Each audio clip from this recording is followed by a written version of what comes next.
This is World Awakenings, the fast track to enlightenment with your host, Carl Gruber. World Awakenings is a podcast dedicated to opening your mind, your heart, and your eyes to the fact that the world's population is now, more than ever, awakening to all things spiritual, metaphysical, and enlightening, and just how they play an all-important role in our daily life. So join Carl on this enlightening experience as he interviews metaphysical and spiritual experts to discuss, debate, and delve deeply into the hows and whys of this worldwide awakening.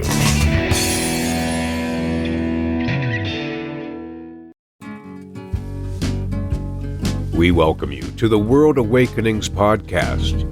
Before we start, we'd like to tell you about a special ebook written by the show's host, Carl Gruber. The Three Pillars, a simple three-step process to manifest positive and permanent change in your life. The concise 32-page Three Pillars ebook will teach you how to become a successful and consistent co-creator of your life path with the law of attraction. Yes, you can manifest the life you truly desire, and the ebook is absolutely free. Simply go to Carl's website, carlgruberlifecoach.com. That's KARLGRUBER lifecoach.com. Click on the header title About Me and get the free download today.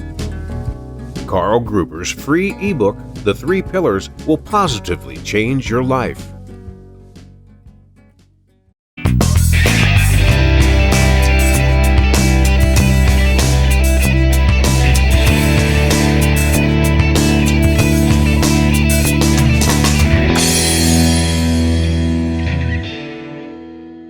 Yes, it's time once again to bring you yet another episode of the podcast available that explores in depth all things spiritual, metaphysical, and enlightening. World Awakenings, the fast track to enlightenment. Hey there, I'm your host, Carl Gruber, and as always, I'm super excited to have you join us as we check in with some of the world's greatest teachers, authors, and beings of light and love as we seek the answer to why now, more than ever, the people of the world are now awakening from their long slumber of lack, attack, judgment, wars, and darkness, and finding the light of the truth. Before we start today's show, please help us out by clicking that subscribe button below in order to help keep the show going. And thank you so much. All right, our guest today is D. Neil Elliott. A few years ago, he had a successful business consulting firm, had a great family, and yet he found himself in a dark place in his life contemplating suicide. That is, until he discovered what he calls the higher road, one that takes you to the higher realm of light, love, truth, and awakening. He wrote the book, A Higher Road, Cleanse Your Consciousness to Transcend the Ego and Ascend Spiritually. So we're looking forward to hearing more about Neil's road to and then out of his dark night of the soul and what his 7-step process is to find inner peace, joy, love, abundance, and prosperity. So welcome, Neil. So glad to have you on the show. Well, thank you, Carl. It's a pleasure to be here, and I'm looking forward to our conversation today.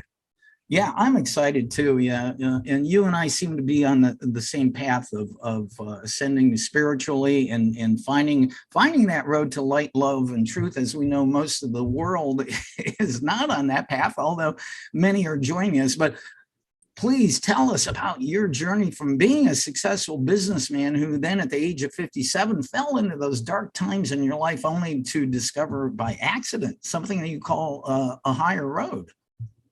Yeah, absolutely. So I'll give everybody a little context here. Just so everyone knows, I'm born in Vancouver, British Columbia, Canada. I lived in Canada my entire life, and I've traveled the world.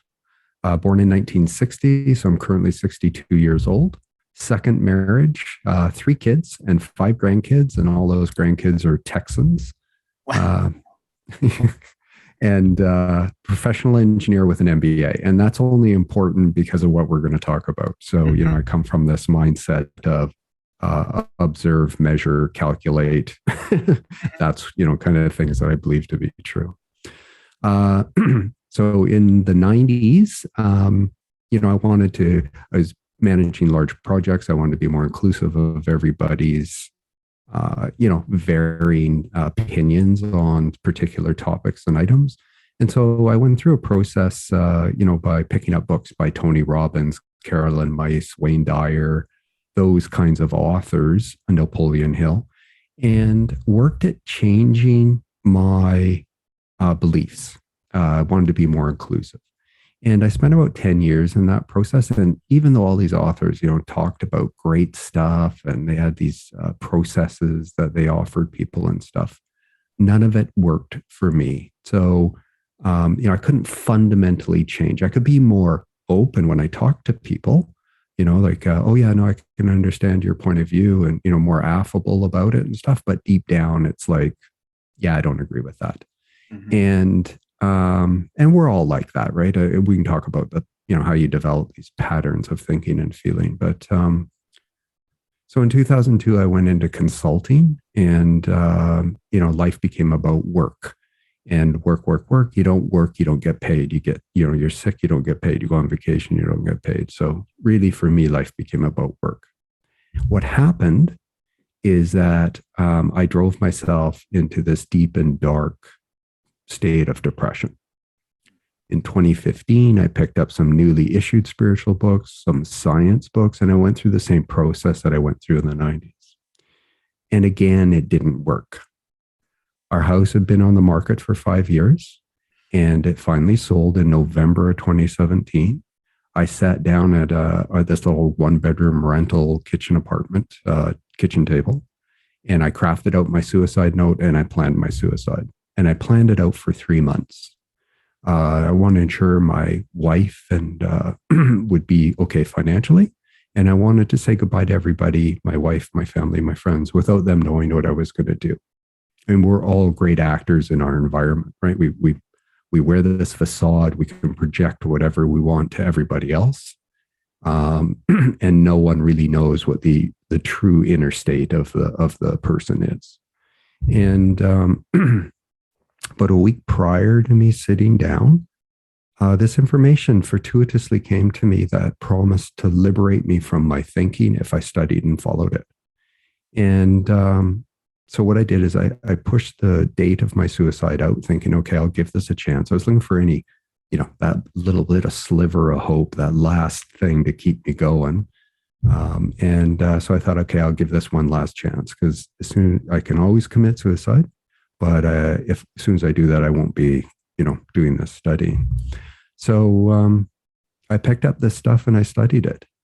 And almost a year to the day, I woke up and I was full of this inner state of love and peace and joy.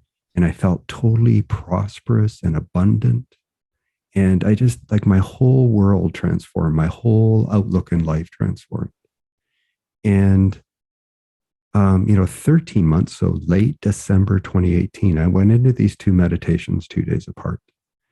And the spiritual energy flowed in through my head, it filled my body, and then it totally enveloped me and cradled me in unconditional love.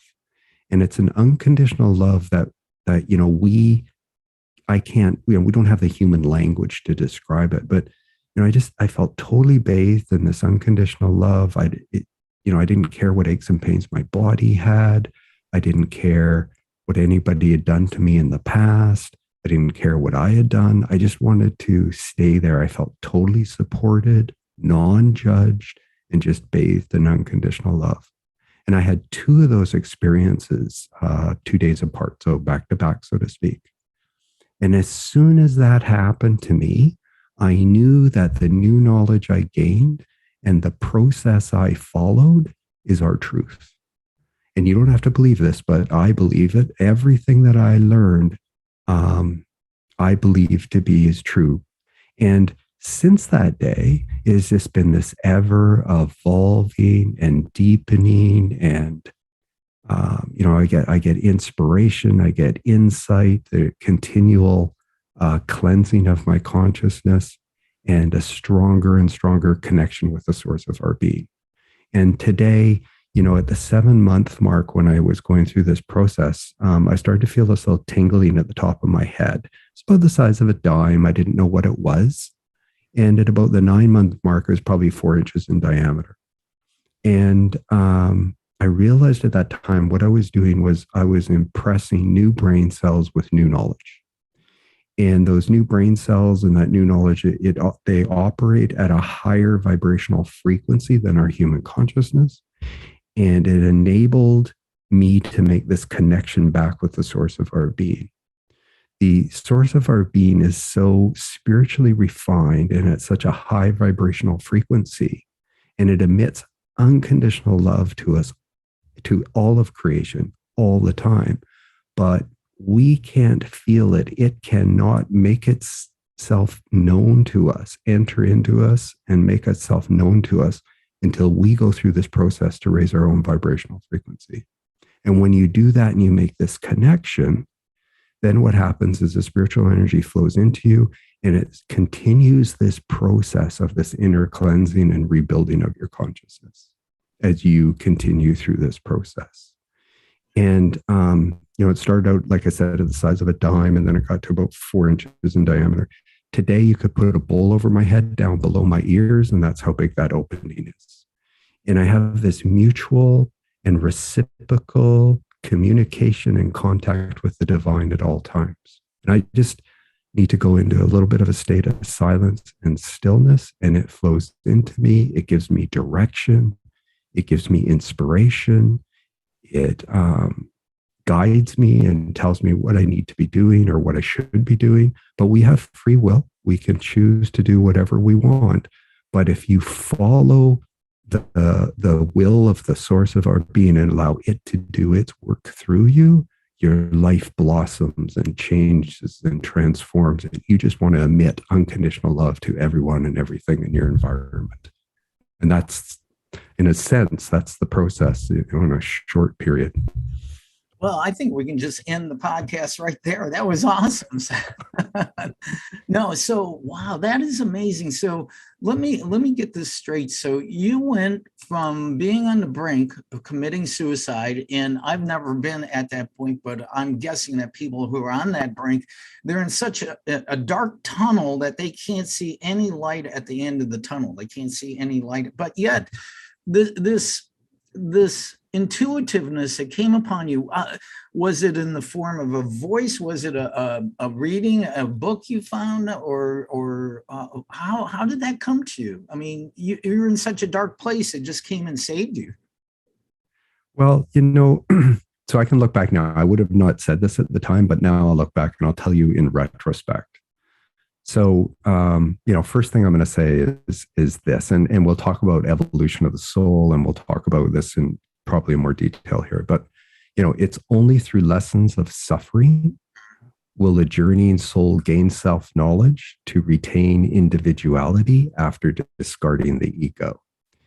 And so through this evolutionary process of the soul over many lifetimes and varying genders, varying places of origin, varying colors of skin, varying religions, sometimes wealthy, sometimes poor, sometimes highly educated, sometimes not educated at all, where our souls are here in this journey to learn the lessons that they need to learn, that they want to learn, to experience all of these emotions and events and things that are contrary to unconditional love.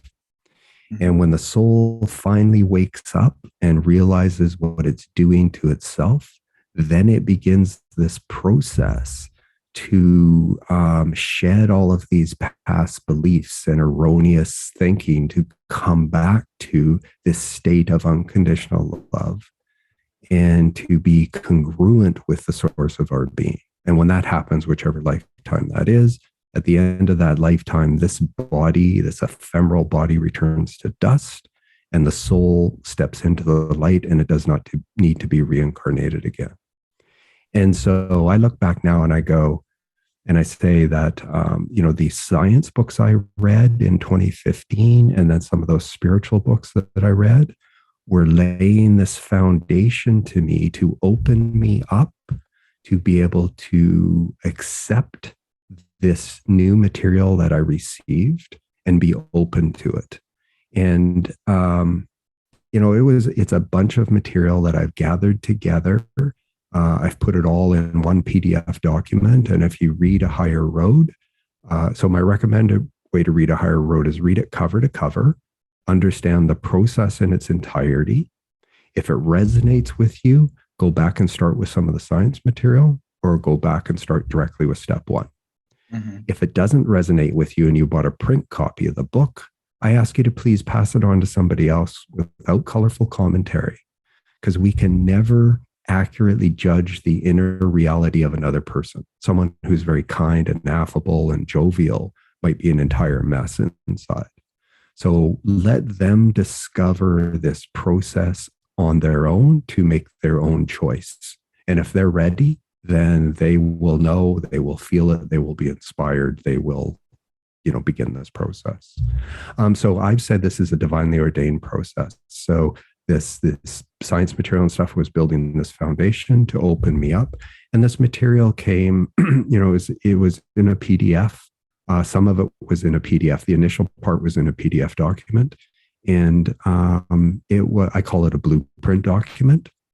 And the reason I don't share the name of it or where I got it or what it is, you get access to this for free, but is because I know that if that document, that information had come to me, 6 months earlier, year earlier, I would have totally rejected it. I would have just passed it by and not even considered reading it. So I had to get to this place where I was completely open. You have to come to this material like a little child, full of wonder, full of joy, with no prejudgment. And if you can do that, you have the opportunity to totally transform your life. And yeah. Wow, that's awesome. Your experience where you were sitting and you experienced enveloped in total unconditional love and oneness and unity is very similar to a book that had a big effect on you. And I read this book also, Anita Moorjani's book, Dying to Be Me, which is about how she had an NDE, near-death experience, passing away from cancer, yet was given a chance to come back. The same thing happened to her when she was having that experience. She was enveloped in total unconditional love and realization of the unity and oneness of all that is. I think it's beautiful that you had that experience without having to have an NDE. Yeah, well, and so, Anita's book is a book. So in A Higher Road, I share this science material that I read, and I also share Anita's story. So when I read Anita's story, one thing that that book did for me, because it is documented in hospital records. They don't know why it happened, but because it's documented, to me, it fits that with that scientific. I'd like something observed and recorded and measured, and it seemed more truthful. But she came back with these messages. One message she comes back with is that we come from unconditional love. We return to unconditional love. She felt like she was becoming part of everything in the universe. So this unity. Her explanation of that is, consciousness is imbued in everything. Mm-hmm. And the other thing she came back with, which resonated with me and took away this little nagging, I grew up agnostic, but I still had this little nagging Christian doubt that if I committed suicide, I'd be going to a bad place and I'd be judged. She came back with a message was that we're not judged after death, no matter what we do here.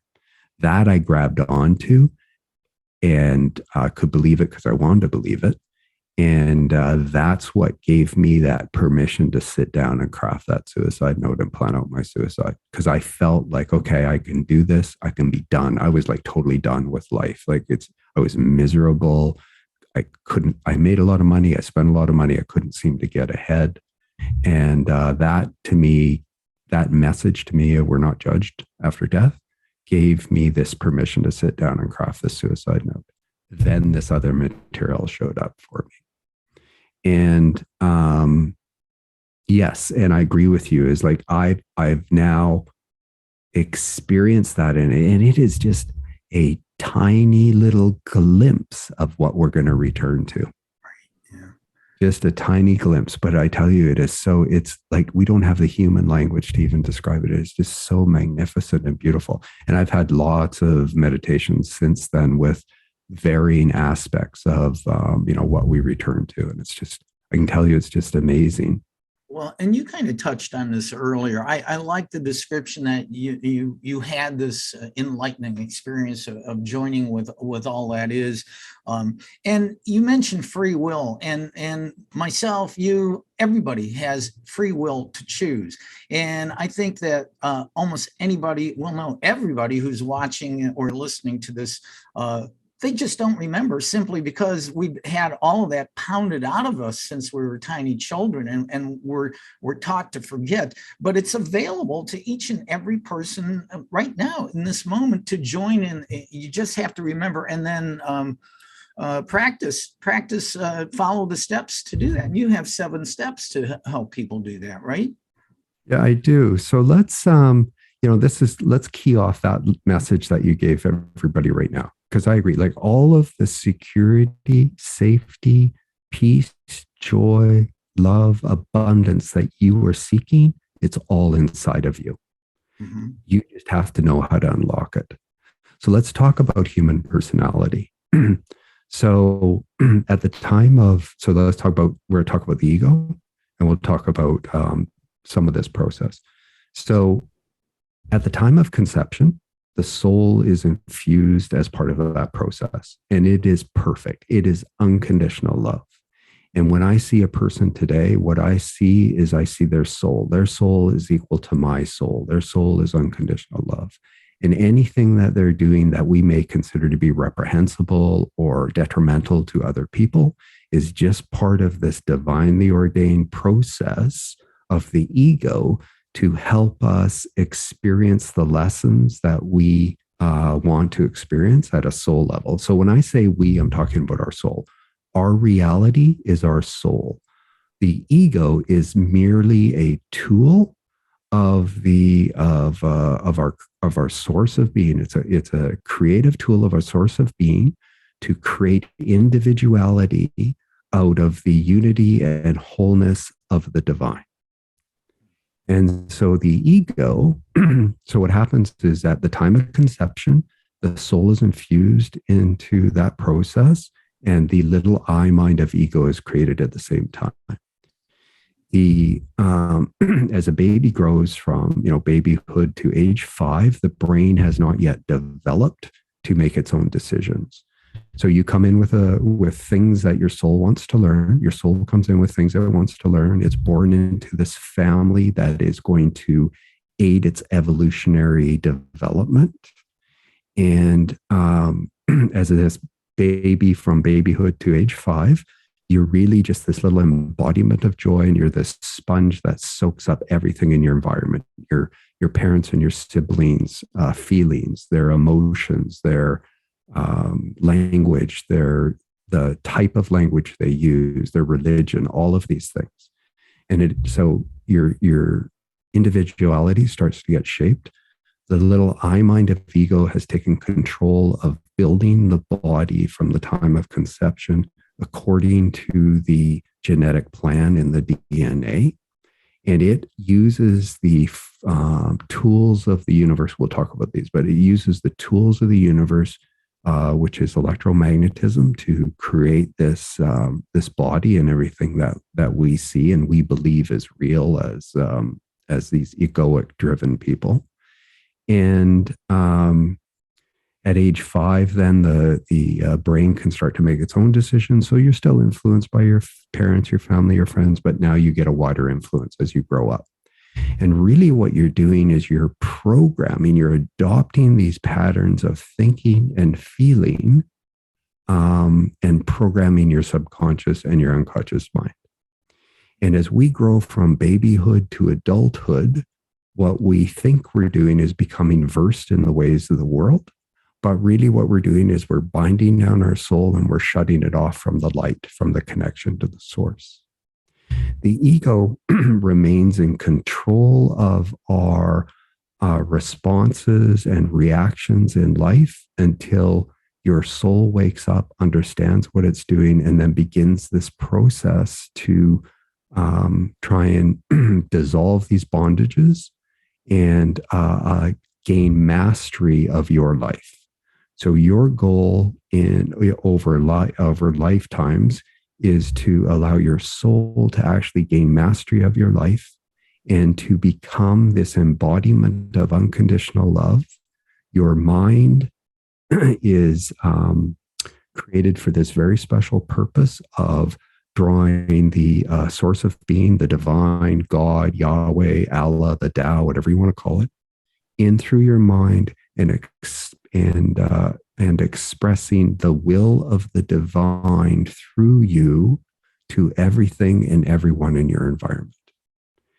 And as you do this, and this spiritual energy flows into you, and it just fills you with this love and peace and joy. And as you do this, you will be able to manifest in your life whatever it is that you desire. But as you go through this process, you will, it will come from a place of spiritual enlightenment, and you will never be looking to manifest things for yourself from a greedy perspective, humanistic perspective, egoic perspective. You'll always be looking to manifest things that are good for your community, your country, your city, the world. And as each of us transform our consciousness and come into this state, what we'll eventually do is we will create a new era of love and peace throughout the entire world. Until that time, we're going to still be, there's going to be these people that have transformed their consciousness. There's going to be people in this state of transforming their consciousness, and there's going to be people that are still very egoic driven. And the laws of the universe are, anything that has been put into motion through the laws of the universe, and we can talk about these, but must come into manifested form. It is a law of cause and effect. And everything that comes into your life, you create. So the one thing, that is central to all of this is that every event and every experience that comes into your life, you are the creator of it. Be it something you love and enjoy or something you hate or merely endure. And as soon as you understand these tools and these mechanics of the universe, the development of the personality, why it develops like it does, and then how you go through this cleansing and rebuilding process. And there's a very specific list of things that you initially need to cleanse. You will continue to let your ego create all of these things that come into your life that are designed to help you learn the lessons that you want to learn, your soul wants to learn, and to help you to wake up so that you can begin this process or carry on with this process if you've already started it in a previous lifetime, to fully cleanse and transcend the ego. And then at the end of that lifetime, step into the light, and you will not need to be reincarnated again. You'll progress through other dimensions. And that is a beautiful picture that you paint. I really love your description. So so from listening to you talk, and I completely agree with you. So when we come out of our mother's womb, we are born into a world of duality. Yet as we grow and mature, our job as a human being is to evolve and shed that duality and come back home to unity consciousness and understanding the unconditional love, which of course many people never do, but that really is our purpose as a human being, correct? It is. And so let's make sure everybody understands this. It takes many, many lifetimes to go through this process. So imagine your soul, is going to be incarnated into its first experience. It dives into a pool of red dye, and it comes out much red, and it's educated, and it's in religion, and it's educated to live a red life. The next time it comes in, it dives into a blue pool, and it comes out blue mixed with red, and you're educated in blue lives, but there's still this little bit of stuff from a past life, which is red. And then the next time, and you just carry on with all of these color combinations until one day your soul wakes up and says, I realize what I'm doing. Now I want to shed the red. I want to shed the black. I want to shed the blue. And it might take very many lifetimes for that to happen. I can't speak to how long it takes. So it might take many lifetimes for that to happen. But the overall goal in whichever lifetime it is for you to get to this point where you are this purified and open channel of the source of our being and express that and let your human ego to keep it in abeyance and allow Father, Mother, Life, I'm going to call it Father, Mother, Life to flow into you and work through you to express that to all of everything, all of creation. And there was something else you twigged on that I was going to talk about, but I'll leave it there in case you.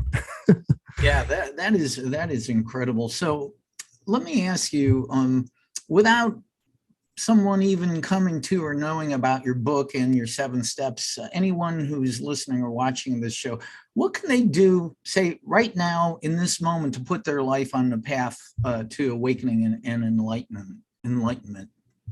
Well, okay, so this is a self-serving comment, but I don't mean it to be. It's just that there's many avenues, so to speak, and you need to be open.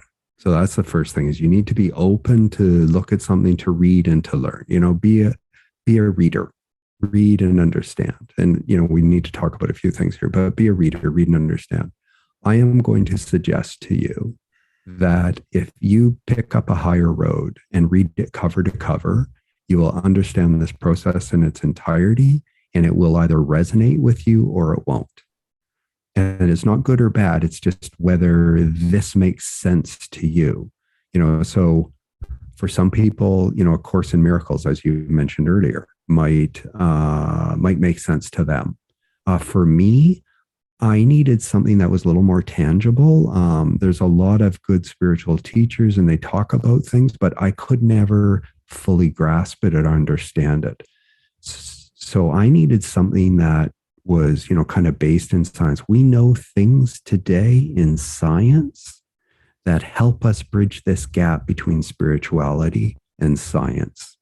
And with that foundation in science, it makes things believable and understandable, and you can understand these mechanics of the universe. And then if you go through this process, you will bridge this gap through reaching out to the divine, by going into this process, by learning this meditation, by understanding what and how and why you need to cleanse these specific things from your consciousness, because they are contrary to unconditional love. And it's an evolving process. There's no immediate gratification. It's not fast food. You can't order it. You can't get somebody else to do it for you. Life is this journey within.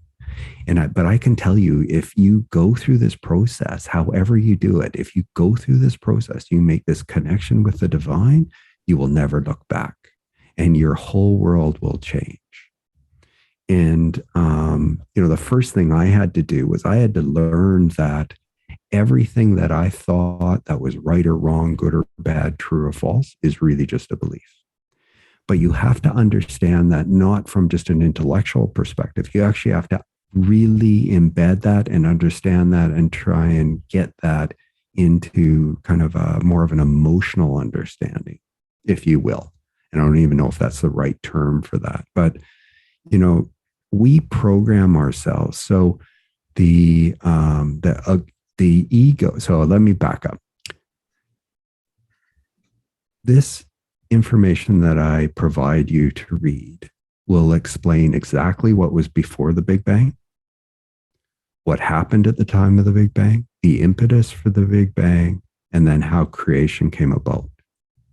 Before the Big Bang, there's the state, or God, or Yahweh, whatever you want to call it, God, the universal is in a state of equilibrium, silence, stillness, and equilibrium, and it's opposing impulses. And through this process of wanting to experience itself, it needed to create another aspect of self that worked in this materialized universe. And so through its own will, it tore these impulses apart to create another aspect, and we'll call it divine consciousness. So universal consciousness before the Big Bang, divine consciousness after. Universal consciousness still exists. It's in a state of silence, stillness, equilibrium. It is these opposing impulses. And no matter how science probes space, they will never be able to understand or detect what universal consciousness is. You need to feel it. You need to allow it to come in and make itself known to you. And the way you do that is you go through this process to raise your human vibrational frequency and build these new brain cells. And universal consciousness uses the tools of the universe, these opposing impulses that we see as electromagnetism. And you think with electrical impulses in the brain, you feel with magnetic impulses in the nervous system. The electrical impulses in the brain is a consciousness plan. The magnetic impulses, be it a bonding or rejection impulse, an attraction or repulsion impulse, magnetizes your electrical thinking into a blueprint of a future event or experience. And over time, as you reinforce and you put more magnetic emotion and feeling into that blueprint, it eventually will manifest itself into your life, be it something that's good or be it something that's bad. And we create thousands of these every day. And so in a higher road, I use as an example, because everybody, when they talk about law of attraction, my experience is, and I could be wrong, but my experience is they're always talking about things that they desire in a human form. Oh, I know what I want to talk about. Let's come back to what we believe around our bodies. So, so in a higher road, I use as an example something that I did every day for a year that manifested a $60,000 hardtop Lexus convertible into my life. Right. Later in a higher road, I describe exactly the mechanics of the universe and what I did every day for a year that manifested that $60,000 Lexus convertible. But that's something we value, and we say, oh, this is cool, like a new car, that kind of money, isn't that great? But you do this with everything that comes into your life, an accident. There's no coincidences in life. Anybody that comes into your life, you have, it's part of your process. You have contracts with them to come into your life. They behave. No matter what anybody is doing to you, your goal when you go through this, or your purpose when you go through this, is you allow the divine to come into you. And no matter what anybody is doing to you in that moment, is to express unconditional love to them, to help them see the light, to help their souls wake up, and be this expression of congruency with the source of our being. So I know what I wanted to talk about earlier was, so we identify with our bodies. We come in, our little I mind of ego takes control of the development of our body. Little I mind of ego is being programmed with, all of its experiences as it grows up, and then reinforces these patterns of thinking and feeling. And they are, you will know if you think about this, everything. What we do is we use these tools of the universe. We bond with everything that we like. We like chocolate cake. We like that car. We like that kind of house. We reject everything that we don't like for safety and security reasons. I don't like those people. I don't like that kind of food. I don't like that kind of car. These are the only mechanics of the ego. It can only draw things to us or push things away that we like or don't like. And so what we do is, oh, I'd like to get a new car. And so you save money and you set a goal and you go out and you buy your new car. You get your new car, you get a little boost of happiness. And you go, oh, this is great. And I got this new car. Isn't that cool? And it starts to, kind of get dull and mundane and boring. So you show it off to your friends. Hey, you see my new car? See what I have? Isn't that kind of cool? And you get a little boost of the ego. But eventually it becomes, kind of mundane and boring. So what do? You set another goal. Life becomes about chasing these goals to draw happiness into your life and reject things that, cause you fear, anxiety, stress, or, people disagree with you, you reject them. These are the mechanics of the universe that our ego uses, and it's the only way it can draw things to us. Your soul is unconditional love, and your soul, your goal, I'm going to do this again in a different way. Your goal is to imbue everything that comes to you with love. Everything that you see in your environment is merely a reflection of your beliefs. You change your beliefs, you change what you see. And anybody that comes into your life, that may be doing something that you consider to be negative or not good, or your ego is jumping in and reacting to it. Your goal is to transcend that moment of ego response and reaction, and to imbue that person or that activity or that event with unconditional love. And so, a fear comes to you. You're fearful about something. The energy gets blocked, and you build up these fears and you reinforce it with your thinking. You want to rid yourself of that. You need to be able to receive it, to feel it, imbue it with love, and release it back to the divine. And when you learn all of these mechanics, you'll learn how to do all this. And it won't be overnight that you're going to learn this. This comes with time. So things that I read in the first year, I thought I had a pretty good understanding of. I tell you, every year I read that same information, and my inspiration, my insight, my knowledge, my understanding of it has just expanded and grown. And something that I thought I understood before, I really have an entirely new perspective of it today. And it just is this evolving, just amazing and wonderful process that I just want to share with everybody. Well, everything you've been saying, Neil, is not only thought-provoking, but life-changing, to say the least. But I really I'm glad you brought up the science part, because I'm a big fan of quantum physics, and of course I'm a big fan of Lynn McTaggart, who's written the book The Field, The Intention Experiment. But yeah, so science is backing up and aligning with spirituality, saying the same thing but in different language. Yeah, absolutely. And what's another? Amit Goswami. So I think he was on The Secret. So he has a whole thing in quantum physics that, some really good thought experiments and other experiments that he's doing. So some interesting things. So there's a couple things. So we'll talk quickly about this little bit of science that you just brought up. And then I want to go back to this duality. Okay. I'll give you an example of, or at least I'll give you my example of this. So I'm ready whenever you are. Oh, yeah. Go for it. Okay.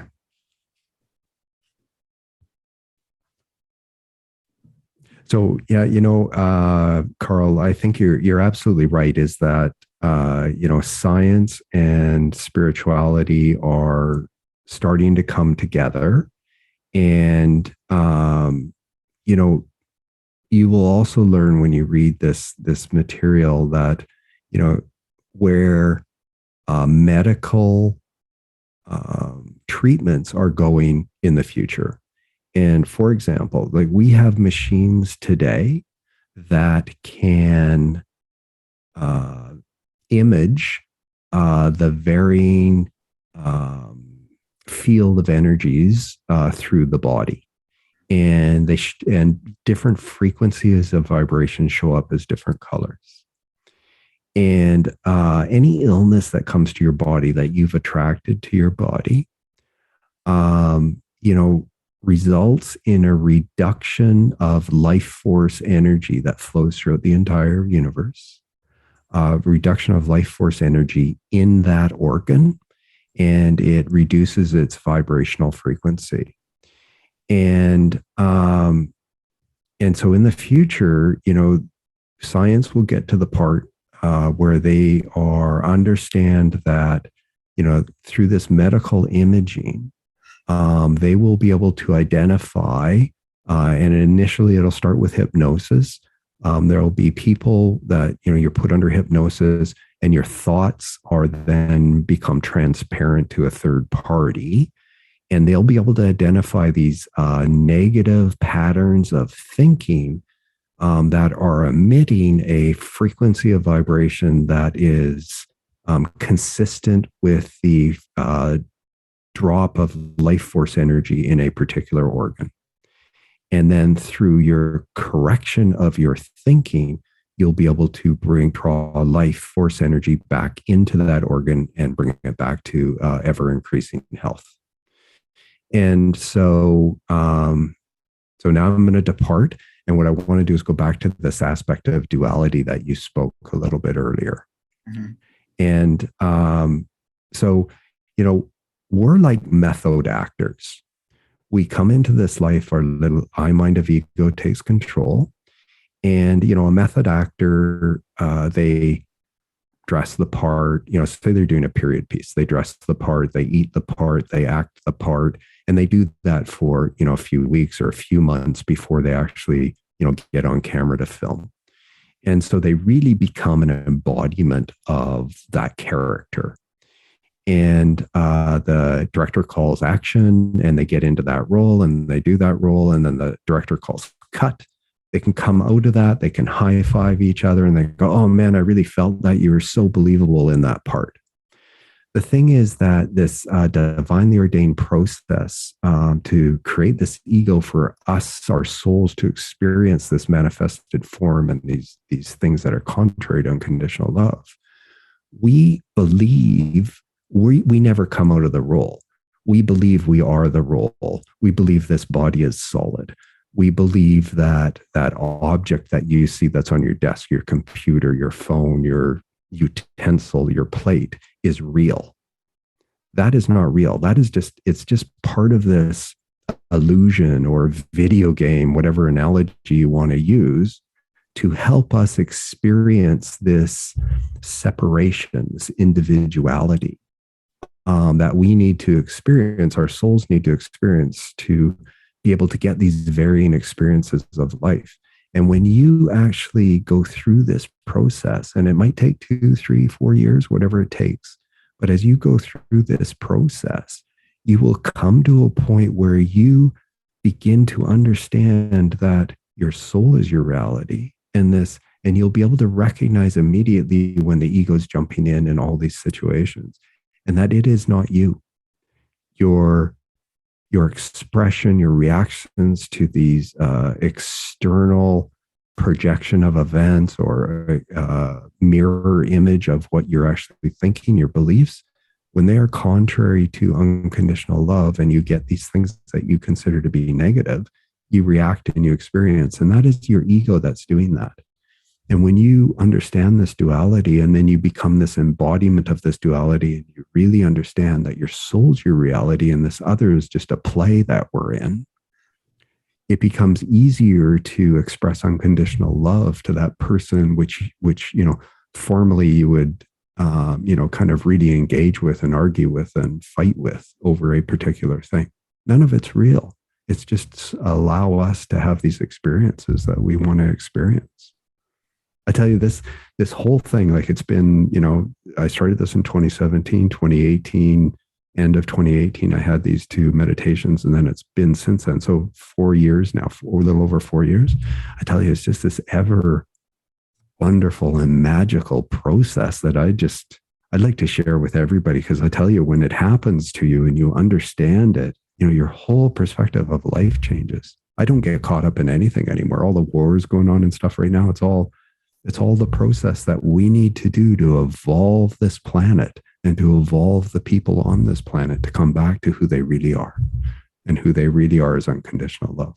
And we're really glad that you are sharing it with the world. This is just phenomenal. And we are talking to D. Neil Elliott, author of A Higher Road. Just a phenomenal, amazing story of him going from the brink of suicide to spiritual enlightenment and sharing it with us. And, it's funny because we're going to wind up here in just a little bit, but I was just about to ask you what you thought that the current upheaval and chaos of humanity is experiencing. What can people do to take that higher road? But you just said that. You just said what they can do to follow that road. And wow, this is amazing. One last question.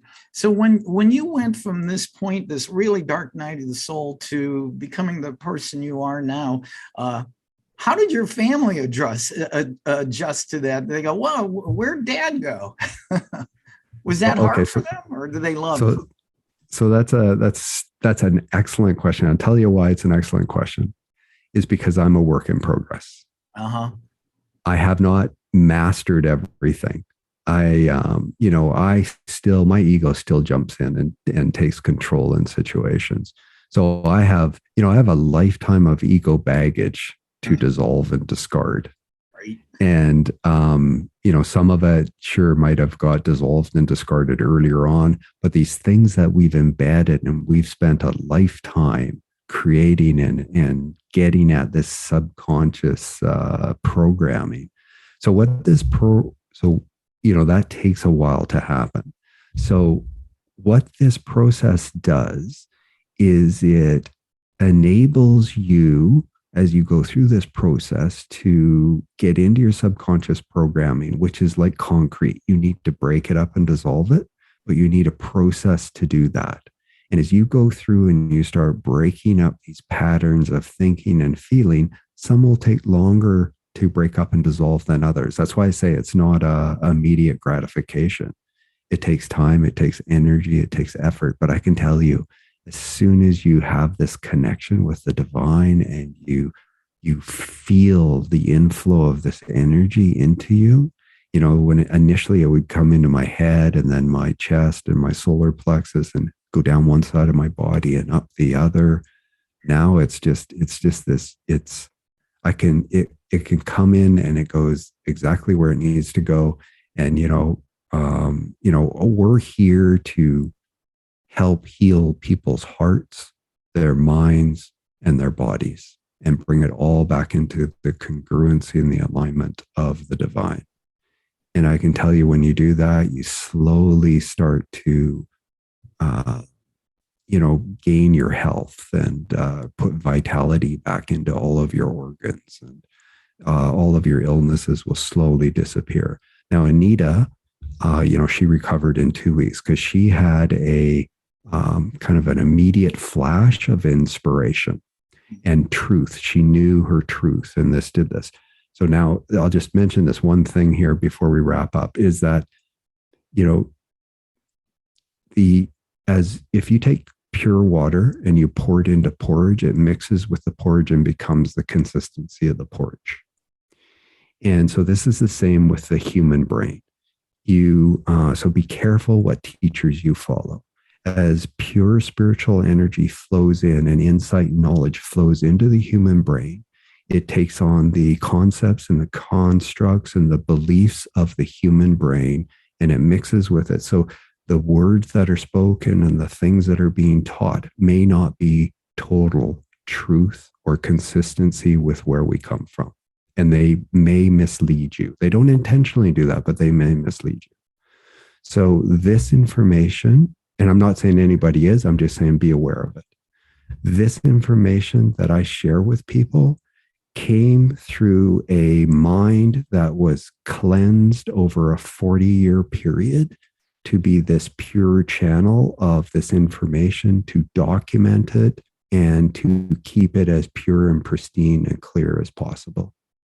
And so, and I can tell you that when you follow this and you understand it and you read it, if it rings for you, if it resonates with you, I'm going to tell you that it is truth. And the reason I'm saying that is because everything it talks about, I am experiencing. Wow. This is awesome. Thank you. This has been a phenomenal talk, and so much to, like I said earlier, to thought-provoking and life-changing. I highly suggest that you check out D. Neil Elliott's book, A Higher Road, Cleanse Your Consciousness to Transcend the Ego and Ascend Spiritually. Neil, how can people connect with you? And I don't know if you work one-on-one with people, but you also go out and speak too? That is all true. With the pandemic, I haven't been going out and speaking, so I've been doing it on podcasts. Right. But happy to work with people and to help them and to guide them.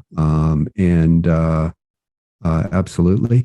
The way people can, so my website is dneilelliott.com, but an easy way to get there is ahigherroad.com, and that'll take you to the dneilelliott.com. All of my social media links are on there. And, quite frankly, I've been a little bit lax on using social media, but I will be getting into using that a little bit more. The book's available wherever books are sold globally. It's in print or ebook form, Kindle, Apple, Nook, Kobo. And, certainly if you're in a place that has Amazon delivers print copy books, pretty quickly, especially if you're a member of Prime, you get it in a couple of days. Absolutely. Well, and I will put your website link in the show notes too and everything. So, Neil, it's been wonderful. Thank you so much for being on the show. I truly enjoyed talking to you, and thank you for sharing this beautiful love. You are loved and we love you. So thank you so much. Well, thank you so much. And right back at you. Our consciousness fabrics are now intertwined, my friend. So when we depart this, we'll be able to, easily recognize each other. And I want to say namaste. And thank you so much.